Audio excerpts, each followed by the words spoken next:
Hello everyone, this is Julian from Kanen Coffee, and today we have a ECM Technika 5 with us in the shop.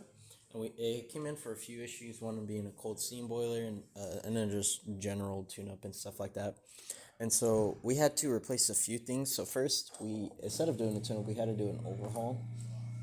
Just because all these valves are super worn out. As you can see, these are the original ones from inside the machine, leading to crunchy levers, stuff like that. So we completely replaced this, so servicing from all the way up here, all the way to down here, pretty much the entire E61 group head. Also, cleaning out the group head, replacing the gasket. We did put a silicone gasket in here because this machine did have a red silicone gasket. It's probably here somewhere. Oh yeah, here it is.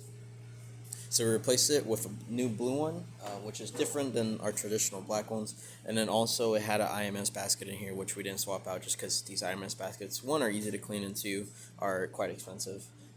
And so, yeah, fully servicing the group head, also descaling the boiler and the heat exchanger pipe. This is a heat exchanger machine, so you have one big boiler in there and then also also a heat exchanger pipe, which reroutes water to the group head.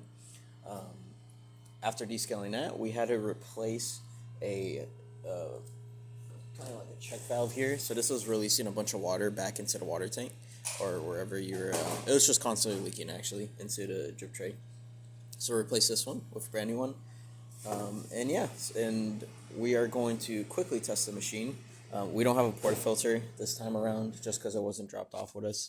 But we are just going to quickly test the water first out of the group head. This does have a rotary pump, so it's really good when it comes to silent and how much water actually comes in, and then just kind of showing off that the flow control is also still working.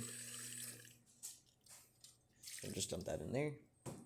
We do have our steam on, which was kind of the important part. We had a cold boiler originally, but now after cleaning the steam one also, just because there was a lot of milk in here, we turn this on, get really good steam coming out,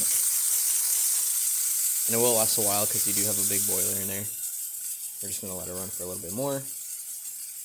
Again, there was a lot of milk that was stuck between here, so it was not pushing a bunch of steam out. After cleaning the holes and then also just cleaning pretty much all the way up to here with milk detergent, getting all that milk out, it did really good when it comes to opening and up your steam wand. And then lastly, just running the hot water to show that it is also working.